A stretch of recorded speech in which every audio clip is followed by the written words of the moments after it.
Dəstəmazda vacibdir ki, üz və əllər yuyulsun. Başın qabaq tərəfinə və ayaqların üstünə məsh edilsin. Üzün yuyulan hissəsi gərək alnın yuxarı hissəsindən, yəni tüklərin bitdiyi yerdən çənənin axırına qədər olsun. Eni isə baş barmaqla orta barmağın arası qədər olmalıdır. Əgər bu miqdardan hətta azacıq belə yuyulmasa, dəstəmaz batildir.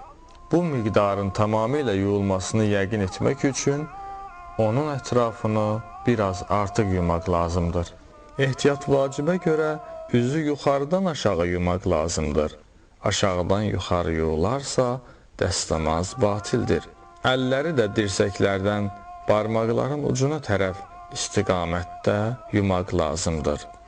Üzü yuyandan sonra əvvəlcə sağ əli, sonra isə sol əli dirsəkdən barmağın ucuna qədər yumaq lazımdır.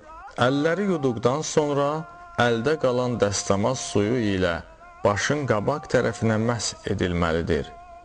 Sağ əllə yaxud yuxarıdan aşağı olması vacib deyildir. Başı məsh etdikdən sonra əldə qalan dəstəmaz suyu ilə ayaqlara, barmaqlardan birinin ucundan ayağın üstündə olan çıxıntıya qədər məsh etməlidir.